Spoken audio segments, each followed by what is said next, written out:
Hello नमस्कार दोस्तों, कैसे हो। आई होप कि आप सब अच्छे होंगे। अगर आप गवर्नमेंट जॉब की तैयारी कर रहे हैं तो mission all government job alert channel को सब्सक्राइब नहीं किया है तो सब्सक्राइब कर लेना, क्योंकि इस चैनल पर आपको गवर्नमेंट जॉब डिटेल्स मिलेगी, फुल डिटेल और फुल जानकारी मिलेगी, और वो भी 100% प्रूफ के साथ जानकारी मिलेगी। तो आइए आज का वीडियो हमारा अग्निवीर पे, कि अग्निवीर में वो जो एज में चेंजमेंट हुई है उसमें कितनी कितनी एज रखी गई है, कौन कौन अप्लाई कर सकता है।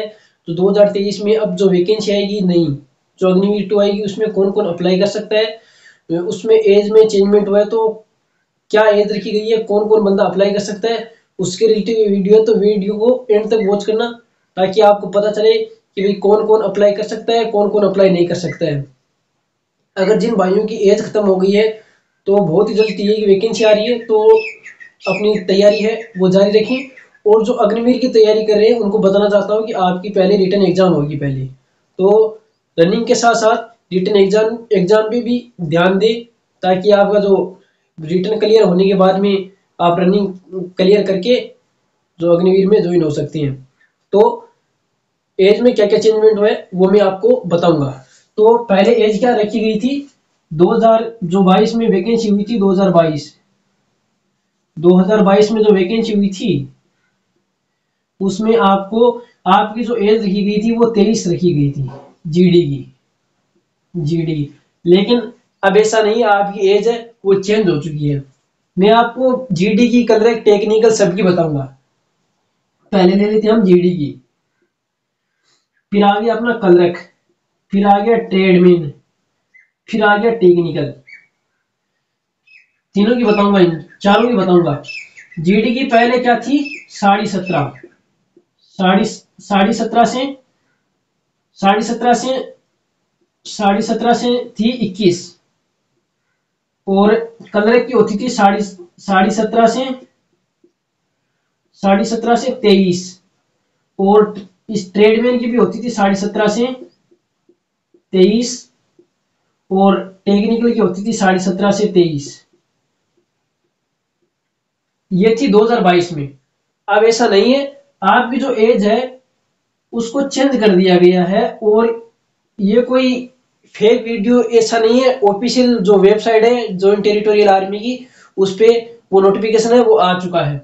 अब आपकी जो एज है जीडी की भी, कलरक की भी, ट्रेडमैन और टेक्निकल, इन सभी की एज 21 वर्ष है। जो बंदा 21 वर्ष का है वही अप्लाई कर सकता है। पहले तो इसमें जीडी में, कलरक में, ट्रेडमैन में और टेक्निकल में अलग अलग एज रखी गई थी, लेकिन अब ऐसा नहीं है। जीडी में भी 17.5 से 21 है, कलरक में भी 17.5 से 21 है, ट्रेडमैन में भी 17.5 से 21 है, और टेक्निकल में भी 17.5 से 21 है। तो अगर जिन बंदों की अग्निवीर 2 में एज होती है तो वो रिटर्न की और रनिंग की तैयारी करें। अगर जिन बंदों की और एज हो चुकी है, वो जो टीए आर्मी होती है, अगर उनका सपना है इंडियन आर्मी में जाना, तो टीए आर्मी से भी आप जा सकते हैं। टीए आर्मी में आपके पहली रिटर्न नहीं होगी, और उसमें एज है 18 से 42, उसमें एज रखी गई है आपकी 18 से 42। तो अपनी तैयारी जारी रखें। ऐसा ना सोचे कि हमारी और एज हो गई है तो हम इंडियन आर्मी ज्वाइन नहीं कर सकते। और एसएससी की भी वैकेंसी आती रहती है, आईटीबीपी, सीआरपीएफ, बीएसएफ सभी की वैकेंसी आती रहती है, तो अपनी तैयारी जारी रखें।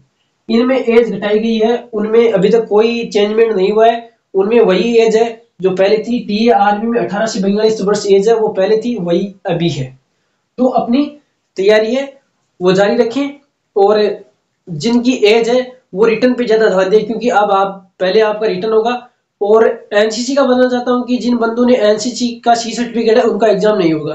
कई भाइयों का डाउट है कि एनसीसी से, हमारे पास एनसीसी सी सर्टिफिकेट है तो हमारा एग्जाम होगा या नहीं होगा। आपका एग्जाम नहीं होगा जिसके पास एनसीसी सी सर्टिफिकेट है। अगर ए है, बी है तो उनका होगा, लेकिन एनसीसी सी वालों का एग्जाम नहीं होगा। तो वो अपनी रनिंग पे भी ध्यान दें, क्योंकि उनका एग्जाम नहीं होगा और उनकी रनिंग होगी लेकिन एग्जाम नहीं होगा। तो अपनी रनिंग पे और जिन बंदों की एज है वो रिटर्न पे ध्यान दें। तो ठीक है भाइयों, अगर आपको वीडियो अच्छा लगे तो लाइक करिए, शेयर करिए, सब्सक्राइब करिए, और अपने छोटे बड़े भाइयों को शेयर जरूर करिए।